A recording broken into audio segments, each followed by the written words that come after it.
Faktor non-teknis disebut jadi biang performa buruk Arema FC pasca tragedi Kanjuruhan. Arema FC masih berjuang keluar dari rentetan hasil buruk pasca tragedi Kanjuruhan dan pengerusakan kantor. Kemenangan atas Rans Nusantara FC 2-1 memang cukup membuat motivasi pemain Arema FC meningkat. Namun pelatih Arema FC Putu Gede Santoso mengatakan, kemenangan tipis di laga pertamanya memimpin tim dianggap kurang memuaskan. Namun ia memaklumi bila serangkaian peristiwa di luar lapangan memengaruhi psikologi pemainnya sehingga berdampak pada permainan di lapangan. Yang hilang suasana saat masuk lagi down semua, suasana setelah pertandingan bedanya mungkin ke bawah dari hasil-hasil sebelumnya, yang nggak ada memang militansi kurang. Wajar situasi beban pertandingan sebelumnya ke bawah suasana, terutama di awal-awal, ucap Putu Gede Santoso, saat konferensi pers virtual, pada Jumat, tanggal 10 Februari tahun 2023.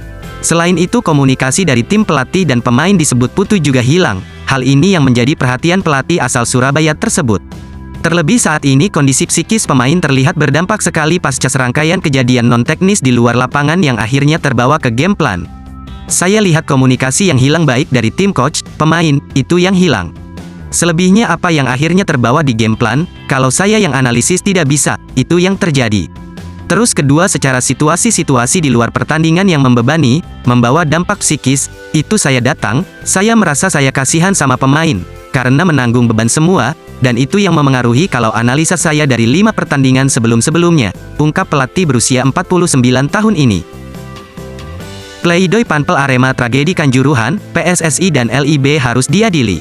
Terdakwa tragedi Kanjuruhan, Ketua Panpel Arema FC Abdul Haris meminta agar Ketua Umum PSSI dan ex-direktur PT Liga Indonesia Baru, LIB, untuk diadili. Hal itu disampaikannya saat membaca nota pembelaan atau pleidoy, dalam sidang tragedi Kanjuruhan di Pengadilan Negeri Surabaya, Jumat, tanggal 10 Februari tahun 2023.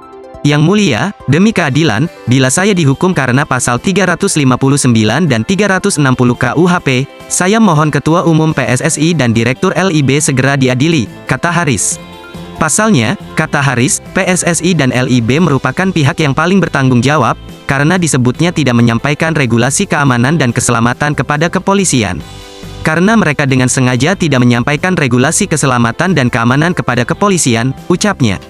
Tak hanya itu, menurutnya, PSSI dan LIB juga harus bertanggung jawab dalam tragedi Kanjuruhan karena pihak-pihak itulah yang mendapatkan keuntungan hak siar dan sponsorship dari pertandingan ini. PSSI dan LIB lah yang menerima keuntungan secara besar baik itu hak siar dan hak sponsorship, kata dia. Sedang kami hanya tenaga pelengkap, yang mulia, kami hanya sebagai relawan untuk menyukseskan dan menyelenggarakan agar pertandingan, hiburan masyarakat ini bisa terselenggara dengan baik, tambah Haris. Ia mengaku tidak bisa menerima bila PSSI dan LIB menikmati hasil keuntungan komersil, sementara dirinya menjadi kambing hitam dan dianggap sebagai orang yang paling bersalah dalam tragedi Kanjuruhan. Jangan sampai ketika sukses mereka yang depan kamera, sedangkan kami yang berjibaku menjadi kambing hitam, menjadi orang yang paling bersalah, ucap Haris.